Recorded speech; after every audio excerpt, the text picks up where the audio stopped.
el doctor Aurelio Chamorro Ortega vuelve a estar con nosotros para hablarnos de la relación entre el médico y el paciente. Pero queremos, ante todo, hacer un pequeño introito, hablándoles a ustedes acerca del viva la inteligencia. ¿Y por qué les digo esto? Porque, por ejemplo, Miguel de Unamuno, filósofo, gran escritor, poeta, que muriera 3 años antes de nacer nosotros, allá por el año 36, tuvo que escuchar, después de un célebre discurso suyo, que un coronel le gritara: muera la inteligencia. Una real barbaridad. Miguel de Unamuno en algún momento dijo: hay que estar con el enfermo, sin ser el enfermo. Y el poeta oriolano, el vecino de ustedes, Miguel Hernández, en algún momento también nos dijo: tanto penar para morir al fin. Y de todo esto queremos hablar con este gran cristiano que es Aurelio, nuestro amigo Aurelio. Siempre le decimos que nosotros no hacemos proselitismo ni político, ni religioso, ni deportivo, ni social en nuestro programa. Pero cuando encontramos un hombre que piensa que el cuerpo no es un objeto de la medicina y que tampoco es un capital de salud para el médico, sino absolutamente todo lo contrario, entonces sí nos complace conversar con él, porque es un buen cristiano que estamos absolutamente seguros les traerá paz, tranquilidad, sobre todo paz a todos los que nos están viendo y escuchando. Buenas noches, Aurelio. Muy buenas noches, Milton. Muchísimas gracias por estar nuevamente con nuestros televidentes y con nosotros. Quiero hablar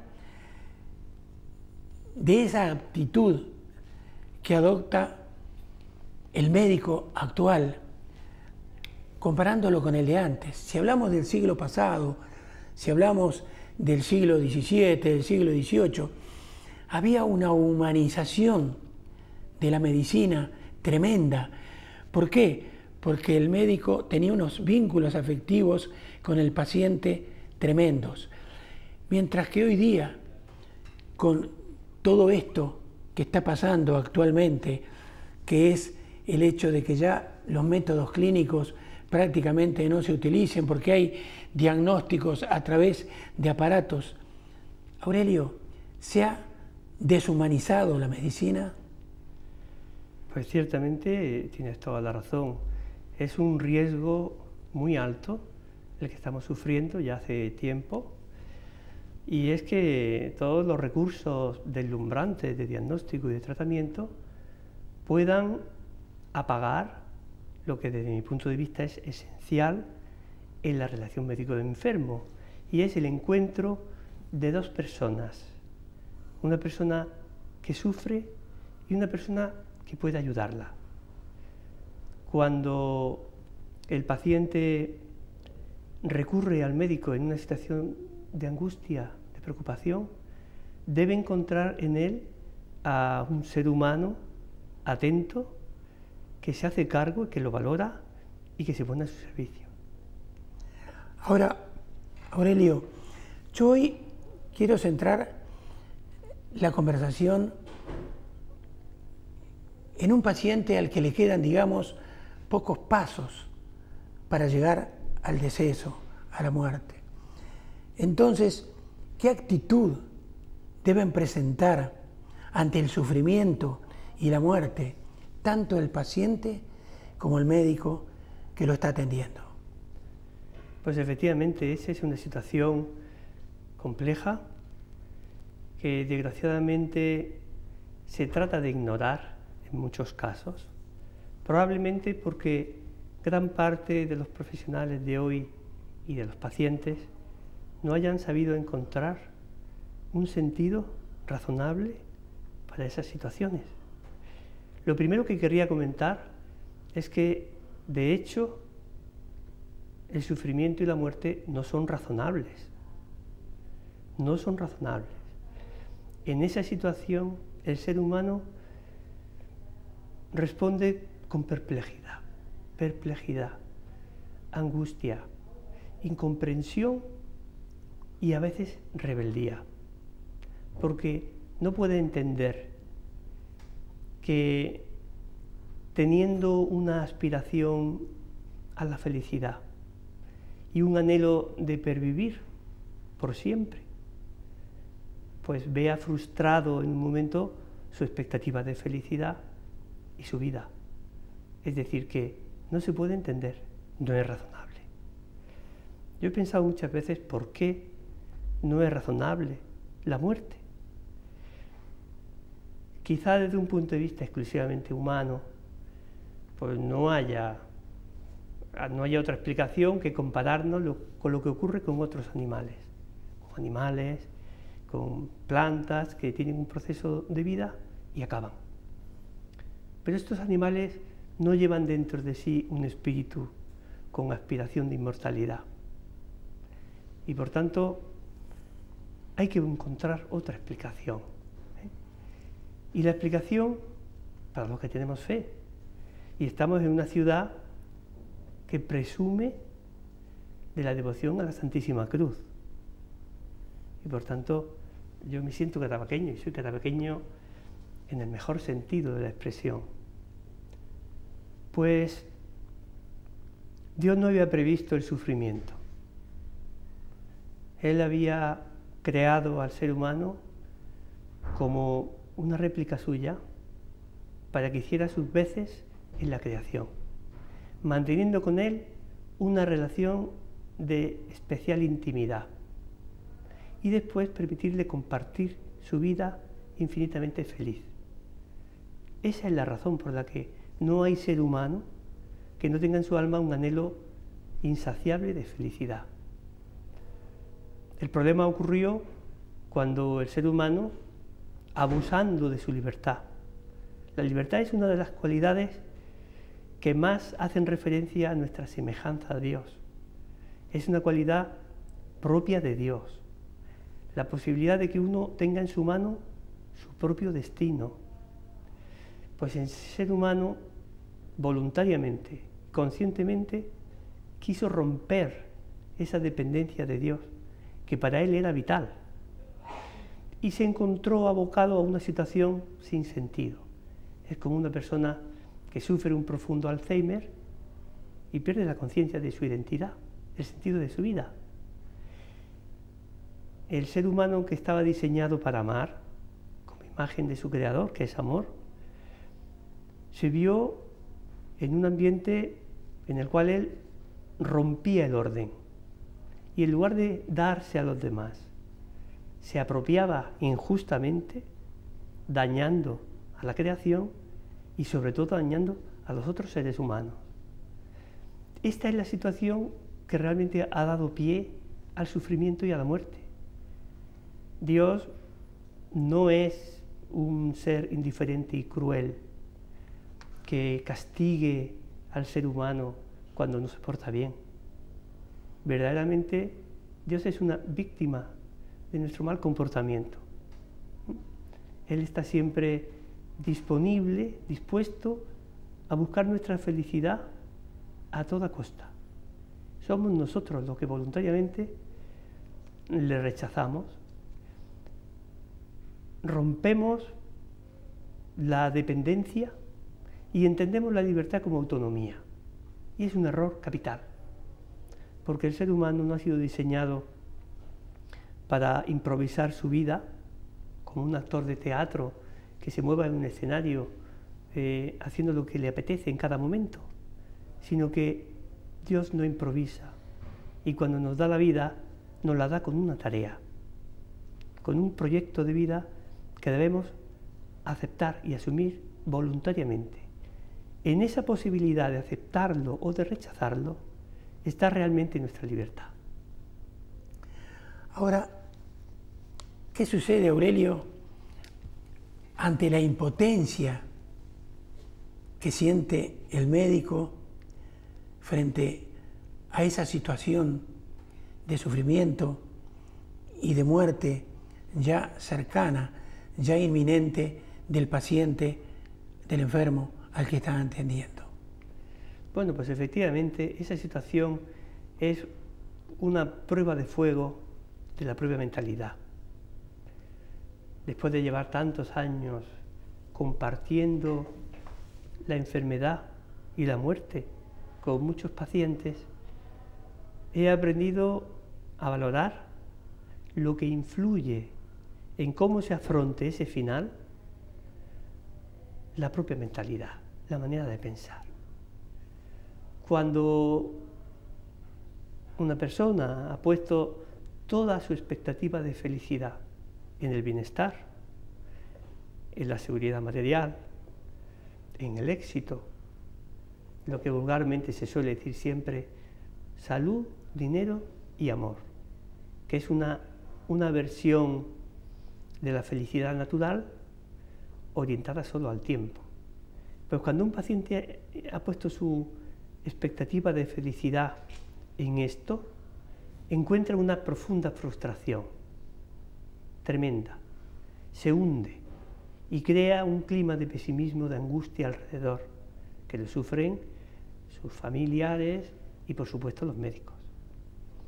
Me preguntas por esta incomprensión. Es cierto que cuando uno está a la cabecera de un enfermo y no tiene nada que ofrecerle desde el punto de vista de la medicina para curar su enfermedad, pues siente una especie de rechazo interior, trata de eludir esa situación que le resulta incómoda y a veces relega el tratamiento del paciente pues a los recursos protocolizados de analgésicos, de medicación, pero pocas veces se sienta a su lado y trata de acompañarle en esos momentos. Yo entiendo que incluso teniendo fe, sabiendo mirar detrás de la barrera del tiempo, aun en ese caso, la situación resulta dura. Resulta dura porque hay una especie de choque con una aspiración profunda del ser humano. Y hay que intentar reaccionar, buscando el bien de esa persona que sufre. Yo te puedo contar alguna anécdota que creo que siempre ilustra un poco más los casos, teniendo en cuenta un asunto, y es que cuando el médico pretende mantener una relación médico-enfermo basada en la verdad, en la sinceridad, sabiendo, como es lógico, administrar esa información según conviene al paciente, no soltando de una forma brusca pues un diagnóstico pues, que en el fondo no estaría en condiciones de asimilar. Pero, pues, cuando una persona vive y administra esa información, el paciente muchas veces dice que prefiere no saberlo, otras veces se calla.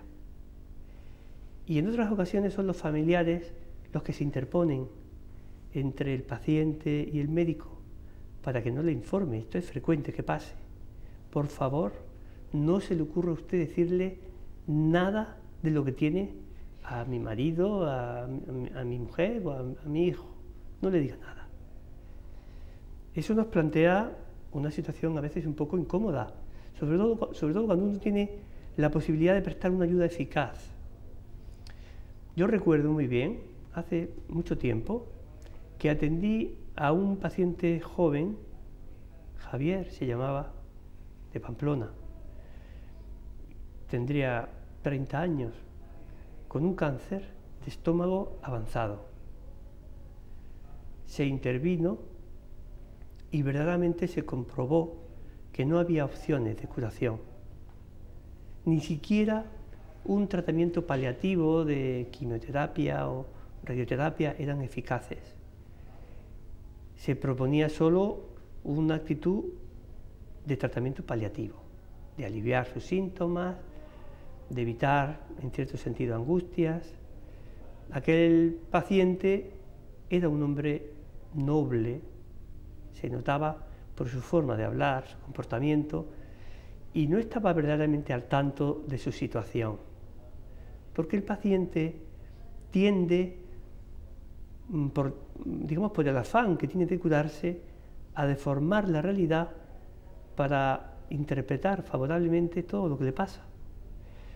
Entonces, en aquel caso, yo me acerqué a la familia, a su mujer, y le dije, mira, no sabemos cuánto va a durar esta enfermedad, pero seguramente no es tiempo. Sería bueno que él supiera algo más. Ay, no, por favor, no le diga nada. No, mire, si yo no tuviera algo que ofrecerle positivo, no se lo diría, pero creo que sí. Al final, la mujer accedió. Y yo me senté, como suelo hacer con mis pacientes cuando están en esta situación a su lado, y empecé a intentar hacerle enfocar esa realidad desde otro punto de vista. Le hablaba de que hay cosas que nosotros no entendemos y sin embargo tienen mucho sentido para Dios. Le conté cómo a veces los padres, cuando impedimos que un hijo juegue con un cuchillo afilado, pues bueno, vemos que reacciona mal y que se enfada porque piensa que no le queremos. Y sin embargo nosotros buscamos más que su bienestar momentáneo, su bien. Que la lógica de Dios no coincide siempre con la nuestra y que Dios es un Padre. Este hombre conectó, empezó a entender perfectamente lo que yo le estaba diciendo y a replantearse su enfermedad.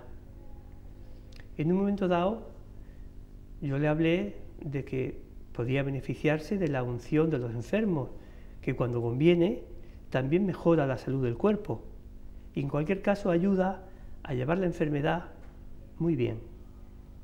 Y el hombre aceptó muy bien, se le dio la unción y sorprendentemente la familia me decía, no sé qué le ha pasado, le vemos distinto. Antes estaba decaído, triste, pesimista, y ahora la vemos sereno, alegre, contento. A mí me llegó a decir en un momento dado, ya faltará poco, ¿no? Como no se prolongará mucho esta enfermedad. Había empezado a poner el corazón en lo que esperaba y a despegarlo de lo que dejaba. Ese criterio yo creo que es muy interesante. Cuando una persona se deja atrapar por el bienestar, por la seguridad material, sufre mucho más ante la enfermedad. Pues Aurelio, yo le voy a cambiar una anécdota por otra. Muy bien. Para después hacerle la pregunta. Hace alrededor de un año atrás, desde Montevideo, Uruguay, mi querido Uruguay, recibía asiduamente correos electrónicos de un sobrino, Roberto, que estaba muy, pero muy aquejado, muy dolorido de un problema que tenía en la espalda que lo hacía sufrir muchísimo. Y en nuestra jerga rioplatense, él me ponía en sus correos, ¿por qué me castigás tanto, Dios? ¿Por qué tengo que sufrir tanto? Llévame ya contigo, no quiero sufrir más, por favor, estoy desesperado, no me puedo mover. El fin de la anécdota es que lo operaron, hoy día está perfectamente bien. Pero entonces ahí está mi pregunta. ¿Dios castiga con ese sufrimiento o no? Bueno, evidentemente se oye con frecuencia ese tipo de comentarios, lo ha castigado Dios. Dios no castiga, como comentaba antes, en realidad somos nosotros los que elegimos el alejarnos de Él, que es la felicidad. Es más, Dios se compadeció de esta situación nuestra verdaderamente lamentable, de haber rechazado nuestra propia felicidad, y tomó la determinación, por decirlo a lo humano, de rescatarnos, de restablecer la amistad con nosotros, de devolvernos la dignidad que en principio habíamos tenido, incluso más. Hay un acontecimiento que ocurrió probablemente hace ahora 1980 años, que cambia el sentido del sufrimiento. Y es el hecho de que un ser humano, que al mismo tiempo es Dios, asumido por la segunda persona de la Santísima Trinidad, se deja arrancar la vida en un sufrimiento tremendo, y en una muerte ignominiosa, precisamente por amor, para que nosotros podamos compartir su vida. Desde ese momento el sufrimiento cambió de signo, se convirtió en la expresión más pura del amor. Dios, que es amor, no encontró una manera más clara de darse a conocer que dejándose ver clavado en una cruz, con unos clavos que parecen de hierro, pero son de amor. Esta muerte de Jesús, el mérito de esa entrega, nos lo ofrece a nosotros. En realidad, a mí me hace pensar mucho cuando miro un crucifijo y parece que le oigo decirme: estoy cumpliendo tu condena. La sentencia de muerte que tú merecías, la cumplo yo por ti. ¿Para qué? Para que tú puedas aprovecharte de mi vida, de mi resurrección. Claro, los seres humanos tenemos la oportunidad de decir sí o no a esa oferta de Dios. ¿Quieres compartir mi suerte, mi muerte y mi vida, mi resurrección? ¿O prefieres limitarte a disfrutar lo más posible durante tu paso por el tiempo? No se trata tanto del sufrimiento físico, de ser capaz de soportar grandes dolores, sufrimientos. El secreto de la muerte que nos pide Dios es más bien renunciar a disfrutar la vida como lo entiende el mundo, subordinando cualquier plan personal al cumplimiento de nuestros deberes.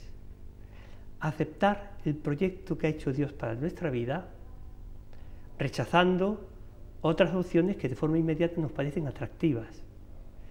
Cuando una persona, digamos, acepta el sacrificio de cumplimiento de su deber, las contrariedades que la vida le impone, incluso la necesidad de dominar su naturaleza que tiende egoístamente a la pereza, a la sensualidad, ese esfuerzo por mantenerse íntegro y cumplir el proyecto para el cual uno ha sido creado, esa es la cruz, esa es la carga que cuando uno la acepta con alegría resulta muy ligera, pero cuando uno se resiste a aceptarla resulta muy pesada. Por tanto, este es el secreto. Yo quisiera que nuestros oyentes se quedaran con esta idea. El sufrimiento en sí, siendo como era muy negativo, ha cambiado de signo. Ha pasado a ser muy positivo, porque es el camino obligado y necesario para compartir la vida con Dios. Y por tanto, una fuente de felicidad. Yo nunca olvidaré, oía decir a un santo: no olvidéis que la alegría tiene sus raíces en forma de cruz. Uno es feliz de verdad cuando comparte la felicidad de Dios. Y la comparte cuando le deja vivir dentro de su alma. Y eso solo ocurre cuando uno obedece a Dios. Para terminar, ¿cómo interpreta usted, Aurelio, entonces las palabras del poeta oriolano Miguel Hernández cuando dijo: tanto penar para morir al fin? Bueno, evidentemente esta expresión poética es conmovedora. Probablemente él en ese momento no tenía en mente pues que la muerte no es un punto y final. Él quizá hablaba de la vida como la oportunidad única e irrepetible de alcanzar una felicidad en el tiempo. Y se le escapaba entre las manos como se escapa el agua. Pero no es esa la realidad. La realidad, más bien yo la compararía pues como un despertar, no como un dormirse definitivamente, sino como un despertar de algo que nos parece que es la realidad misma y solo es un sueño, a la verdadera realidad, que es infinitamente más atractiva que lo que los sentidos nos permiten ver. Muy bien. Muchísimas gracias, Aurelio. Gracias a vosotros. Vamos a seguir, Dios mediante, semana a semana, reuniéndonos para hablar de diferentes temas que estoy absolutamente seguro nuestros televidentes estarán acorde conmigo en que sus palabras son de viva la inteligencia y jamás muera la inteligencia. ¿Puede ser? Por supuesto. Yo quería hacer un breve comentario cómo no. a eso. Evidentemente, yo no tengo inconveniente en abrir mi alma, como se está viendo, y al mismo tiempo soy infinitamente respetuoso con cualquier otra manera de pensar, ¿eh? Y por tanto, respeto a cada ser humano, porque trato de ver en él no lo que aparece, sino lo que hay detrás de esa superficie. Y por tanto me parece cada ser humano, digamos, de un valor increíble, infinito. Muy bien. ¿Es usted ateo? ¿Es usted musulmán? ¿Budista? ¿Acaso? No importa. Los mensajes que nuestro amigo Aurelio le seguirá trayendo semana a semana son mensajes por sobre todas las cosas humanos, y eso es lo que quien conduce este programa piensa es muy, pero muy importante. Fuera de todo proselitismo habido y por haber, conversar con el amigo Aurelio, estamos seguros que, aunque sea a uno solo de ustedes, los que nos están viendo y escuchando, les traiga paz y tranquilidad, ya nos alcanza y sobra para saber que estamos haciendo algo de obra en nuestro programa. Lo dejamos por unos instantes para después conversar con otro doctor. Nos vamos a hablar con el doctor Lozano, quien nos estará hablando acerca de gastroenterología. Hasta dentro de breves instantes.